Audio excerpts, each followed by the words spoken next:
Welcome to Learn from the Greeks. My name is Daphne Vitsukounaki and I'm the trade officer at the Greek consulate in San Francisco. It is my great pleasure to welcome our guest today, Dean Karnazes, an exceptional endurance athlete who's going to be talking to us about his career and his Greek heritage. Dean, thank you so much for joining us. And welcome to Learn from the Greeks. Let me show everybody our logo.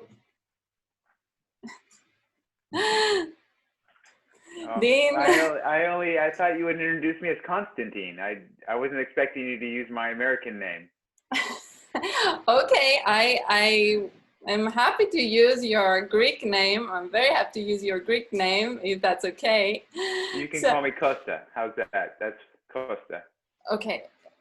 We meet in the middle. So, Costa, thank you for being with us. Talk to us a bit about your roots and where you were born, where you grew up, and what your dreams were as you were growing up, and what led you to find your passion in endurance running. Well, I grew up in Los Angeles, and I actually attended St. Sophia Greek Orthodox Church in Los Angeles. I went to Greek school at St. Sophia. So I was raised very much in a Greek household. Both my parents are 100% Greek, and they mostly spoke English, but when they wanted to get mad at us, they'd speak Greek. I've heard that story before from many Greek Americans. So my father is from the Peloponnese near Archaea, and my mother is from the island of Ikaria. And I've been to both of these places, and they're magical. So as a young boy, I very much was in the Greek culture, and I also loved athletics from the time I was a young boy. So running was my specialty. And I just loved the human form, the human body. And I remember going to Greek picnics over Easter at the fairgrounds. And you know what Greek Easters are like. They're a lot of fun. A lot of fun. And one thing I remember is the old men dancing all night, sometimes by themselves, sometimes with each other, sometimes with female companions, but never slowing down. Oh, well, they'd stop and have some ouzo. I'm sure. But I just thought, I remember as a young boy thinking their endurance, they're so physically, their stamina was so impressive to me. And I wanted to be like them. They were from the old country. They were from Greece. They were immigrants. Most of them didn't speak any English at all, but I just admired them. They were physically so healthy and so vibrant. And I just remember those are some of my earliest childhood recollections. Oh, wonderful. Wonderful to have you paint that picture of the elderly, sometimes Greek men that, enjoy the music and the celebrations of Easter. So I'd like to ask you a bit about your journey as an athlete and your accomplishments as an endurance athlete, and all those really amazing and incredibly impressive races you've taken part during the years. Talk to us a little bit about that, please. Well, I'm an ultramarathoner. So an ultramarathoner is someone who runs distances beyond a marathon, and a marathon is 26.2 miles or 42 kilometers. So some of the races I run are 100 kilometers, 200 kilometers. I've run a 500 kilometer race. And I know it sounds incredible. You're probably listening or watching this thinking, how does a human do this? When I first heard about ultramarathoning, I thought that's impossible. Like a human being can't run for that duration. And now I do these things. And it's taught me that, we are better than we think we are, and we can go further than we think we can. So I think so many of our limitations are self-constructed. They're just perceived limitations. And when you run an ultramarathon, you realize that nothing is impossible, that you can run straight through the night and keep going. So that's kind of been my journey. And, you know, as I've been on the journey as an ultramarathon runner, I've also learned about the history of ultramarathoning in Greece. You know, ultramarathoning started in Greece. You know, with the Battle of Marathon back in 490 BCE, and Phidippides and his, you know, legendary run from Athens to Sparta to recruit the Spartans when the Persians invaded at the Bay of Marathon. So all of this lore and history has really informed and inspired me. I'm sure Phidippides is one of your inspirations, and you know, in your path as an endurance athlete. And please talk to us a little bit about how these two races, or these two distances, the marathon distance, meaning the distance from the actual modern day village of Marathon to Athens, and the Spartathlon, which is the race from Athens to Sparta that Phidippides made first, as you described. How do these distances, these races, stand out for you compared to other exceptional races that you've run in the desert, in the freezing cold, and so on and so forth? Yeah, I mean, I've run on all 7 continents of Earth twice. You know, I've raced and competed in thousands of marathons and ultramarathons, and I've been, you know, to some of the most pristine and exotic places like the South Pole, like Patagonia, the Canadian Rockies, Namibia. You know, I've run on the Great Wall of China, but nothing compares to Greece. I will tell you that when I run in Greece, it gives me the chills. And everyone I speak to that runs in Greece, it's the same experience. I think the Greeks that live in Greece, they don't know how special and magic it is sometimes. You know, they take it for granted. They might not know anything else. But for an outsider to come to Greece and to run on these places that are so part of history and lore of running, it's magical. And, you know, Greece, you know, the marathon was born in Greece, and not many people realize that. So many modern marathoners have, you know, they might know the story of Phidippides, and they might think, oh, this man, you know, ran to the Acropolis and then he died. That's the marathon.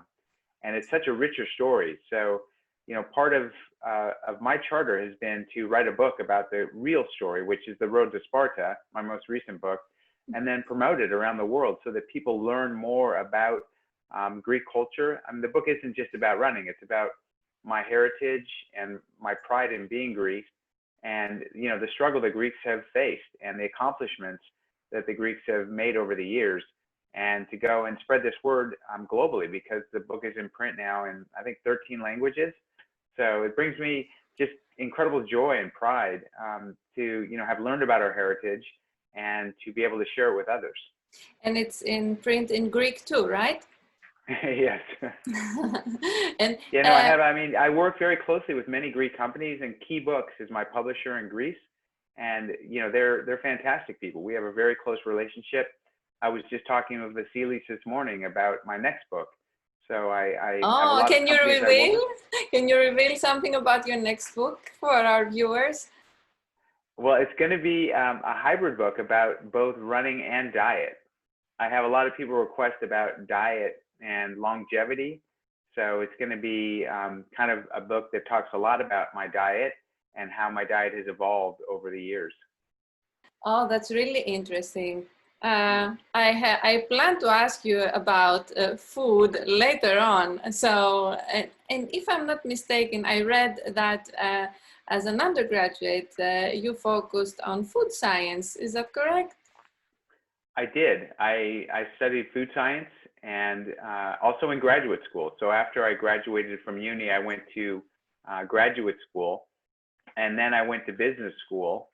So I have a business degree, and recently, last year, I'm getting a classics degree in ancient Greek culture. So oh, that's fantastic. That's fantastic, Costa. Oh, wonderful. Okay, let me go on to my next questions.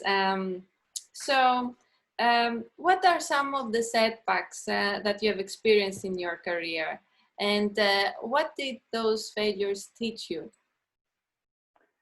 I think if you don't fail, you're not trying hard enough. I think that, failure teaches you a lot more than success. And, the one thing that failure teaches you is to learn.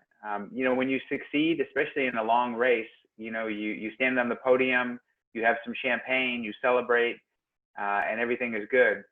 When you fail, you tend to reflect on the experience, and you look both inward, at your self weaknesses, and outward, like how did you not plan appropriately, and you really learn a lot about how to succeed in the future. So I encourage people to fail, and fail boldly. Fail, take on big risks, big challenges, and fail. And it's very humbling, and it's very motivating. In some cases, people, when they fail, they will try to find excuses why they failed. They will try to find, as you mentioned, outside reasons that led to that failure. But it's very often the case that the reasons are within. Maybe the motivation was not strong enough. Maybe the determination was not strong enough. So it's an inner journey, right? To find out the causes that led to a failure. Well, I always say that people should sign up for a marathon, because a marathon is an incredible challenge, and there's no guarantee of success. You might fail. And I always say that a marathon builds character, but also reveals character. And to your point, when you fail, if you make excuses, the excuses are just for others. That when you look in the mirror, you can't lie to yourself. No one can lie to themselves. Mm-hmm. So that you're just making excuses, and you really failed because of shortcomings that you failed to address. And you can't hide from that from yourself. You can hide from it from others by saying, "Wow, this happened and that happened."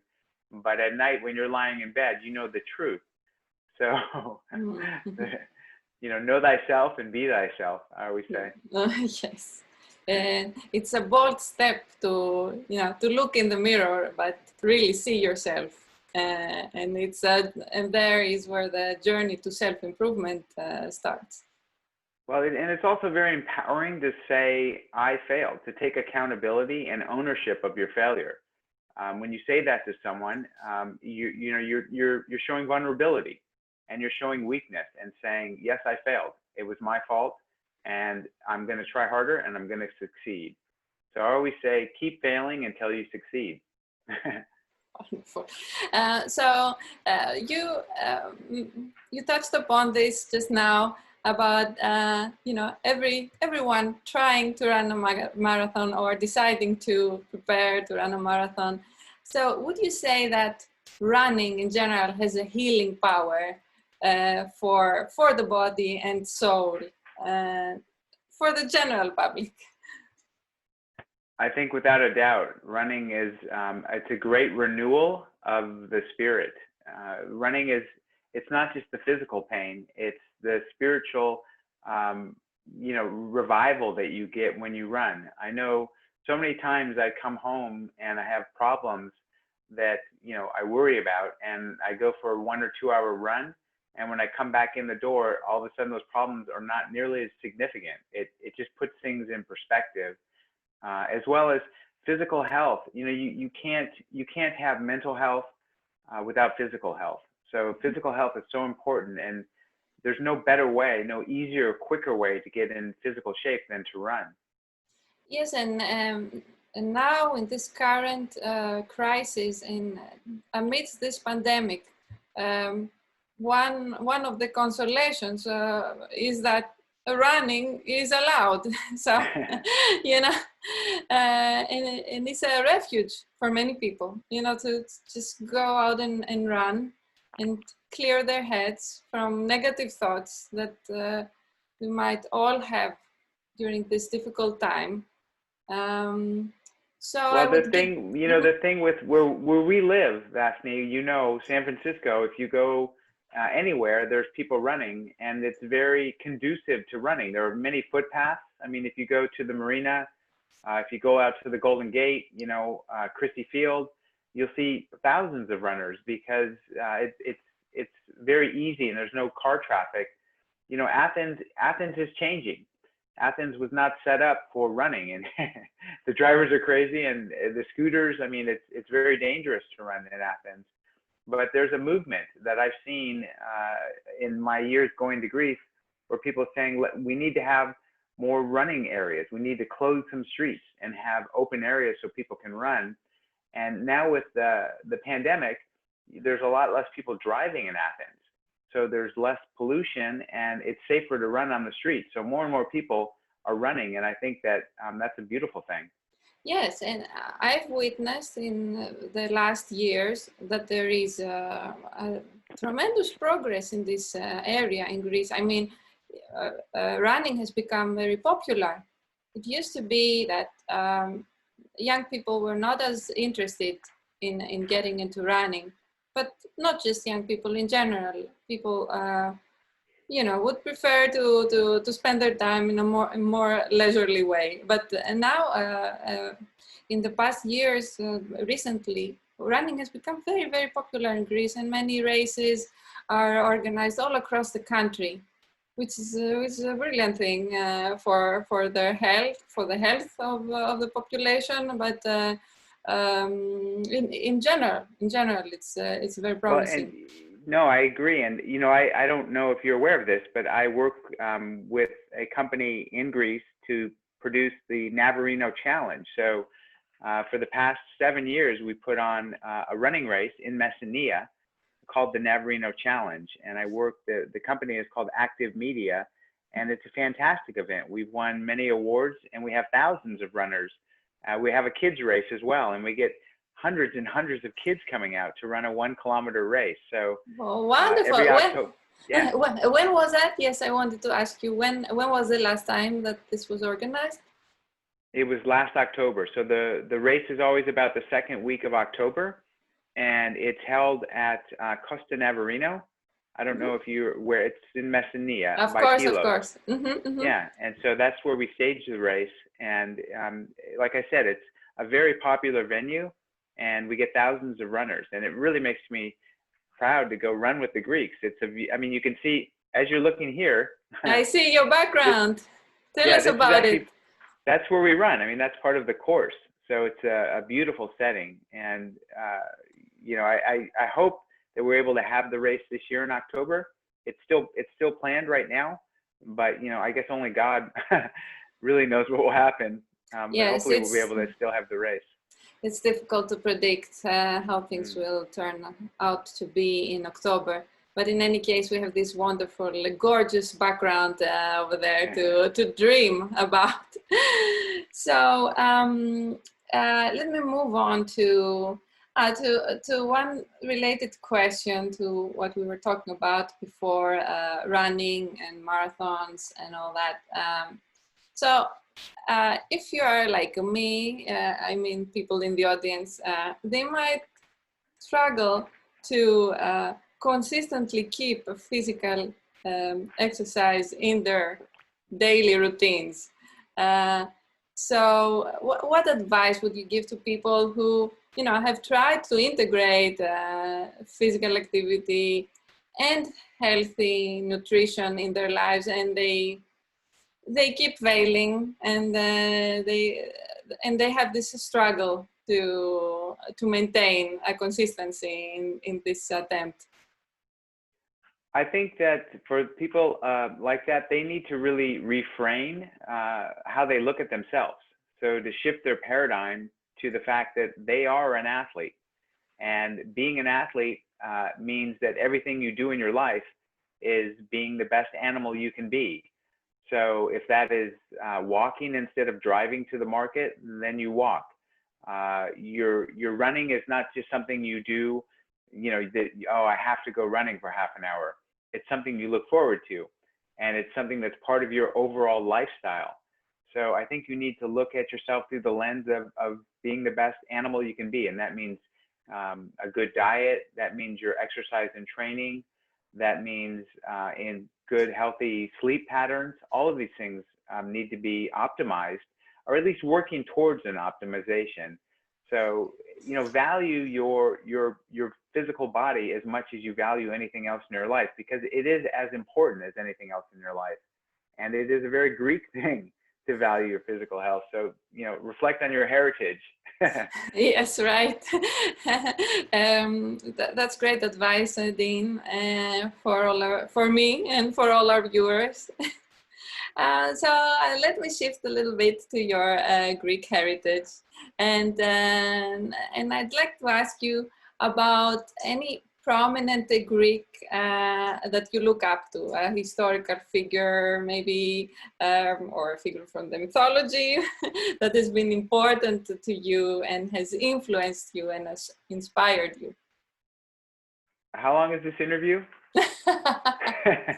Okay, you need only to pick one or two. Okay, we'll start with Homer. So, I've read multiple translations of both the Odyssey and the Iliad. I've read Herodotus, the father of history, amazing.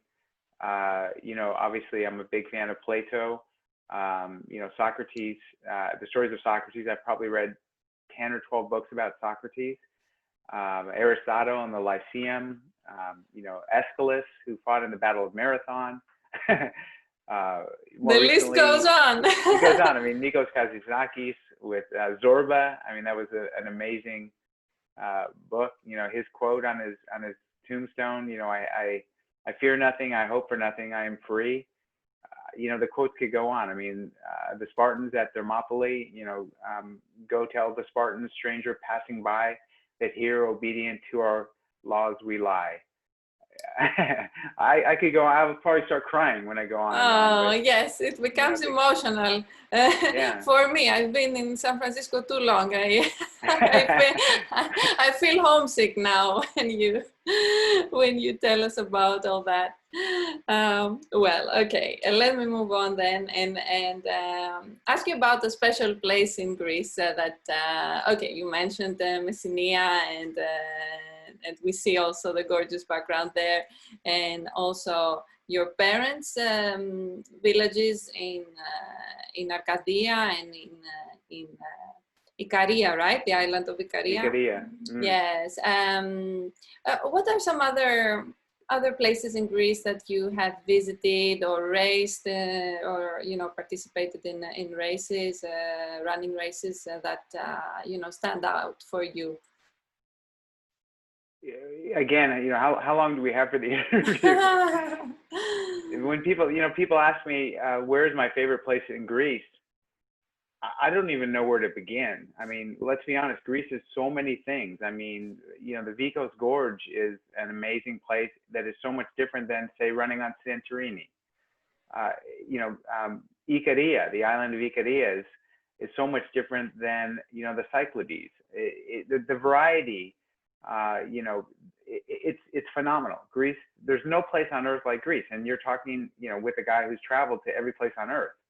There's so, and not just but that. You are biased, Costa. You are biased. Okay, so what can we say? I take friends to Greece, and they agree with me. Okay. There's something about the air in Greece, about the light. So much has been written about the light, the sea, the sky. Everything it's larger than life. It's legendary. And you just feel it. You just feel it. Well, I cannot argue with that. And okay, let's hope we can enjoy. We all are able to enjoy Greece again, as we all hope for this terrible virus to leave us and be able to travel all around the world. In Greece and in other places, because our earth is beautiful all over, as you know from all your travels, but Greece has a special place in our hearts, of course. And let me come to my last question that is related to food. to food products or Greek dishes, dishes of Greek cuisine that are your, that are your favorites, or in general, what you could also tell us about healthy nutrition, or some advice you could give us that is also related to Greek food products. Again, I know we only have half an hour for this interview, but I could spend hours talking about Greek food. The properties of olive oil, we all know about, we've read about, but the olive oil that comes from certain regions like Sparti or Kalamata, they have distinctive flavors, and they're incredible. Whether they come by the sea or from the mountains has an impact on the flavor profile. So certainly I'm, an olive oil snob. Nothing compares to Greek olive oil. I mean, yeah, I love the Italians, but not quite. It's a close second. The French, yeah, you make good olive oil. Here in California, we pride ourselves on our olive oil. I live near the Napa Valley. It's good, but it's not 6,000-year-old olive trees. It's just you can't compare the two. Horta, how can you pick a green from the earth and have it taste so good? I've tried, greens from all over the world, and nothing tastes like horta. I mean, our Greek horta with our lemons are so flavorful. I mean, they come from God. Our sea salt, for my diet, I eat pretty much healthy, traditional Mediterranean. Mm-hmm. If I can't pick it from a tree or dig it from the earth or catch it with my hands, I don't eat it. So I don't eat much packaged food. Anything processed or refined, I shy away from. Mm-hmm. So I really value the flavors of the food themselves. And in Greece, the food is the most flavorful. Mm-hmm. And I guess for you as an athlete, the intake of calories that you must need for your training is nothing compared to us mere mortals. So how do you get all those calories, but in a healthy way, in a nutritious, healthy food? Well, I've learned which foods have more dense source of calories. So olive oil, for instance, is a dense source of calories. Nuts are very high in calories for energy. Honey as well. I love the Greek. I mean, how? Yes. I could spend this entire interview talking about Greek honey. I don't eat any dairy products, but I do eat Greek yogurt. That's the only dairy product that I eat. So the Greek yogurt is, again, something that's very calorically dense. So I've learned which foods to eat when I'm competing. I see. Yes. Well, now that you mentioned Greek honey, it's really exceptional how many different sorts there are and produced all over the country, and of exceptional taste. And some of them can also be found on the shelves here in California and in general in the U.S. market, and we hope to see more and more a greater variety of Greek products on the shelves here in the U.S. market. That is a goal of mine as well, is to get more Greek products on the shelves. I think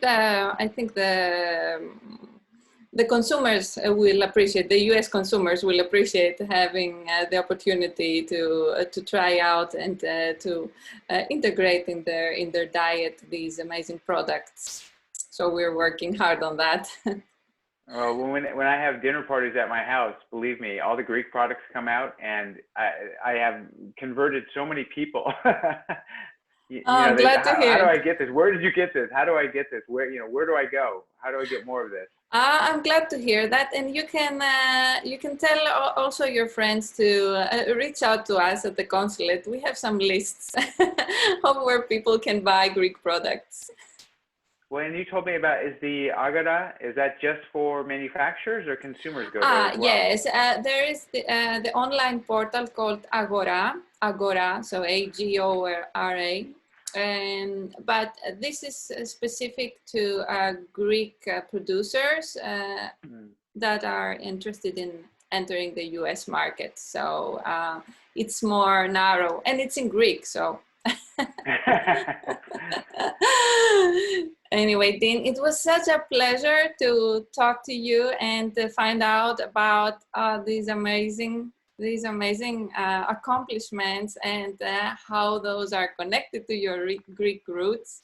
We thank you dearly for participating in Learn from the Greeks. And to our audience, stay tuned. There are going to be more videos, and everybody stay safe.